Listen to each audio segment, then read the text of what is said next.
Hello, my friends. Welcome to the Wicked Bitter channel. I'm Travis. Thank you for checking out this video. If you're somebody who's new here to this channel, you're going to love it. You like pro wrestling, you like WWE, this is the channel for you. We talk about Raw, we talk about Smackdown, we sometimes talk about NXT, but we always definitely talk about the PLEs. In this video, we're going to talk about Friday Night Smackdown. Let's talk some Smackdown, huh?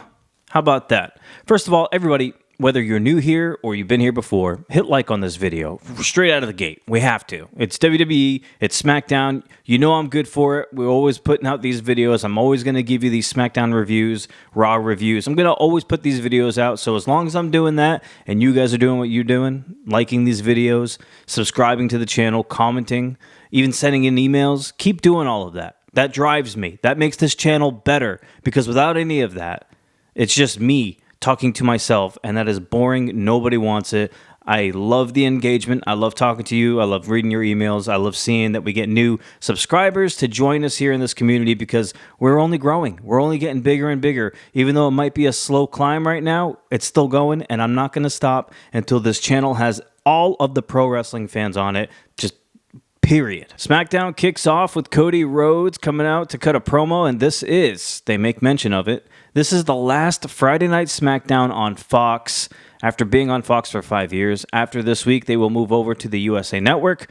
I actually do believe that next week's Smackdown is going to be a big one. We get a couple of big announcements, so I'm going to hold off on that until we get further into this. But I fully expect Roman Reigns to be back next week. I mean, I would assume he's going to be back on the first week of it being on the USA Network, so I think that's huge. They want something big. I can't wait for next week's SmackDown. I think it's going to be a really good show. So Cody Rhodes invites the Bloodline to the ring, and then, of course, right on cue, here comes the Bloodline. Solo Sikoa coming out looking funny as hell in those damn freaking loafers he's wearing. For some reason, he just looks weird in them to me. I always find it funny when I see him, and I'm just like, that doesn't even look like it really fits him.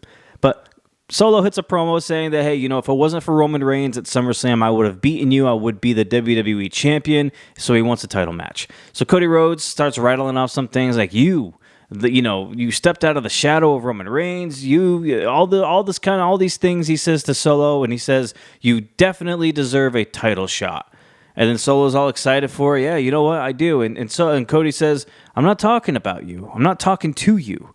And then he kind of looks to the side and he's like, I'm talking to you, Jacob Fatu. And the crowd goes nuts. And the look on Solo's face was perfect. Say what you will about him. Whether you like Solo or not, he has pretty good facial expressions when it comes to like crowd reactions and what people say on the mic, all that kind of stuff. He looked very pissed, but he also looked confused. Like, why Jacob? So Jacob Fatu was told by Cody Rhodes to step up. The crowd starts chanting, step up. They absolutely love it. Fatu gets up on the apron. He looks at Solo. Solo's just staring him down, and Fatu just claims his love for his tribal chief, and then he steps down. He gets off the apron, stands back near the ramp, and Solo turns around to Cody Rhodes. Cody pretty much grants him a shot here, but Solo says something like, you're trying to turn my enforcer against me, and it's not going to work, but you know what? I accept title match next week. And I'm like, okay. And the crowd was kind of quiet when that happened. I was like, wow, I was expecting kind of a little bit of a pop here. Didn't really get one. But Solo says, why wait until next week? We can do this right now. The rest of the Bloodline slide in the ring, and then as soon as that happens, DIY and the Street Profits come out from the other side of the ring to back up Cody Rhodes. Nick Aldis comes out to break it all up and says, hey, you know what? We're not going to do this right now. There's a big 8-man tag later on tonight. And as far as next week, yes, it will be a title match, Solo Sikoa versus Cody Rhodes for the WWE Championship. And so that there's no more numbers games, it's going to be in a steel cage match. So that is our main event for next week on SmackDown. Huge match. Perfect way to start. It's tenure. It's nice contract here with USA Network. It's going to be a great show. Definitely do not miss SmackDown next week because I have a hunch that Roman Reigns will be back for that show as well. We get Tiffany Stratton backstage with Nia Jax, and after the Yes Boys leave, the Pretty Deadly, as soon as they leave, Nia Jax kind of confronts Tiffany Stratton to an extent, pretty much saying, hey, it kind of seems like you were going to cash in on me. and Stratton denies it, all this kind of stuff. So they're definitely planting seeds here. They're teasing it. Stratton says she would never do that to her queen, all this kind of stuff. Nia says, hey, you know what? I'll come out. Maybe I'll have your back tonight like the way you've been having my back lately. So that was interesting. We do get Tiffany Stratton versus Bayley. Great match. I mean, I love Bayley. Bayley has been, I hope nobody really takes offense or disagrees with me when I say this, but Bayley is kind of like the new age, like modern day Natalya. You can put her in there with anybody. You could put Bayley in there with people, and they do this often. They put Bayley in there with people who are like up-and-comers or like rookies or not yet that over with the crowd yet, and Bayley puts on an amazing match with them. She shows that her opponent is worthy of being there, and then Tiffany Stratton came out looking great out of this match. She did lose, though. She lost because Nia Jax kind of like unintentionally created a distraction with the referee, and Bayley ends up getting the win on Tiffany Stratton. But this happens often. You know, anytime somebody has a Money in the Bank briefcase, they often go through all of these stretches where they lose like every single time. They lose all of these matches. It happens all of the time. So I'm not surprised. And it also kind of furthers this whole Nia Jax and Tiffany Stratton dynamic here. Like, are they going to have tension? Is there going to be more teasing about cashing in? Does Nia not trust her? I like it. Everything worked pretty nicely. It was pretty smooth here tonight on SmackDown. We get the debut, Giovanni Vinci. I mean, if you've seen him on NXT before, you kind of know what he's about. I wonder, it seems like they're going to kind of go the same route here with him here on SmackDown, which I like. I like this. I think this Vinci has potential, even though what happened tonight was wild. First of all, he's facing Apollo Crews, and there is no Baron Corbin in sight. So are you telling me that Crews and Corbin are no longer a tag team, or are they a team, but Corbin just wasn't there for him tonight? I don't know. I'm okay either way, honestly. I was kind of enjoying them a little bit as a tag team because they showed that they have some kind of chemistry and potential, but I also really like Corbin by himself. So I don't know. We can go either way here. That's not the point of this match. It's Vinci versus Crews, and Vinci's over there smiling, taking off his jacket, taking his time, and this referee was so impatient. He rang the damn bell, and when he did that, Apollo comes running up from behind, pins Vinci, and the match is over in like 5 seconds. Like it was just like that, a blink of an eye. The debut of Vinci, and he loses in like 5 seconds to Apollo Crews. And by the way, who the hell is that ref? I feel like I've never seen this guy before. Why is that referee there, and why was he so impatient on your first day, dude? It's your first day. Calm down. Maybe that's what it was. He got the jitters. First day, he's so excited. Yeah, let's get this match going. I think it's his first match I saw him of the night. He's like, I just want to go. And that's what he did. He called for a bell really early, pinned a 5-second match. This dude making bank just to do a 5-second match. That's beautiful. That's smart. Probably the smartest ref we have. We get a weird, like, unconventional triple threat match here. Kevin Owens versus Austin Theory versus Grayson Waller. Strange. Owens ends up powerbombing Grayson Waller through a table on the outside, which was a cool spot. It was a pretty solid match overall. Some cool dynamics here. At the end of the match, though, Theory hit this like amazing, like jumping, flipping over Kevin Owens' neckbreaker, which I thought was amazing. And when he did that, Waller rolled in, tried to get the pin, but Theory ends up pulling Waller off Owens, and Theory's pissed. They're kind of arguing a little bit back and forth, more so Theory mad than Waller. Waller's trying to get him to refocus. Hey, let's get on Owens. It's two of us, you know what I mean, kind of thing. And Theory looked visibly upset. I wonder what's going to happen here. They're still teasing this. I wonder when they're finally going to pull the trigger on this. It feels like they've been teasing this for months. Let's just get it done. Let's just get it over with. But pretty cool there. Pretty cool moment. Owens end up winning with a stunner to Theory. And then after the match, Waller and Theory attack Owens. And that's pretty much how that segment goes. So you got Kevin Owens, who went from going against Cody Rhodes for the WWE Championship to now middling around with Theory and Waller. I don't know, dude. I love Owens, and I like Theory, and I like Waller. I just feel like some things on SmackDown just doesn't make sense to me. Like the rise and fall of people. Like AJ had that match, that feud against Cody, and then since then AJ has wiped off the face of the earth. And then now Owens, who had that title match, he didn't win, and then he's doing this now. Like I had said that I thought Owens would turn heel here tonight. Clearly that didn't happen. Maybe next week during the premiere, maybe they wanted to save it for a big time thing, like next week's first show on USA. Maybe they're saving it for then, or maybe they're not. Maybe they're going to push it back. What I do know is that WWE SmackDown especially, and we talk about it all the time in these videos, they are in desperate need of some heels on SmackDown. And not like the type of heel that Waller and Theory are. We need big-time, serious, top-level heels. And Kevin Owens can be that. We just need to get him there, and I don't know how we're going to get him there, especially if he's feuding with Waller in theory.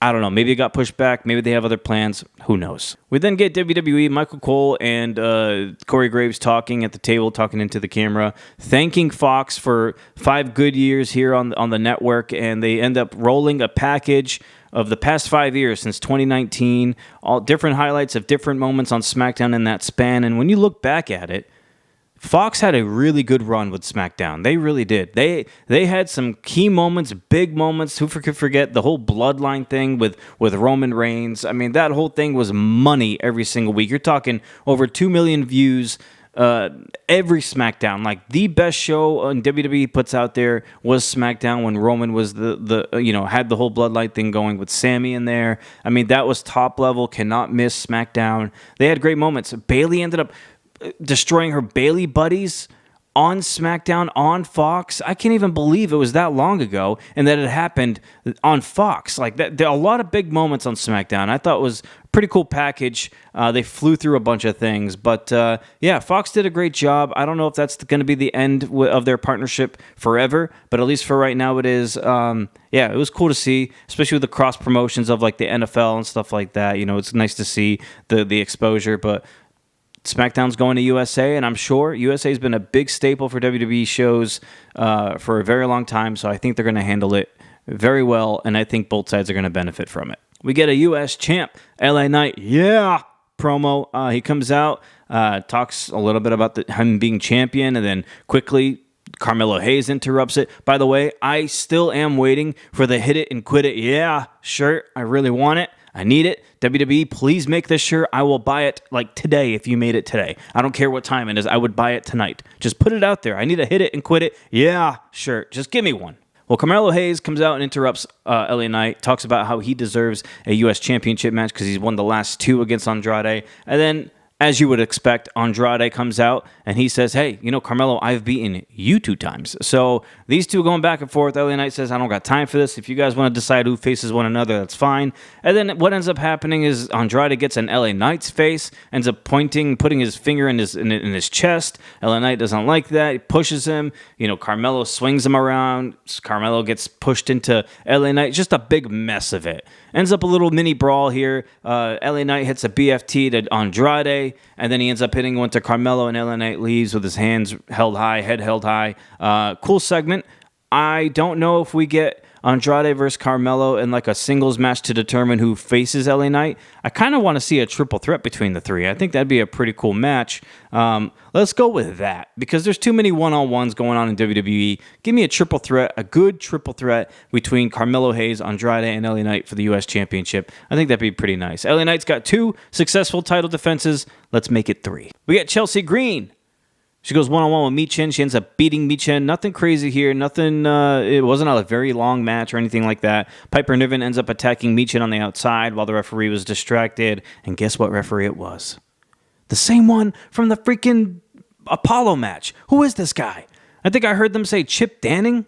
Who the hell is that? And what kind of referee name is that? I hope I'm pronouncing it wrong. Please tell me I didn't hear it correctly. What a weird referee name. Something strange about this dude. He had the Apollo match where that ended in 5 seconds, and then he gets a super distracted match here against Chelsea Green and Michin, and he's involved in 2 really strange instances tonight on SmackDown. I need to know more.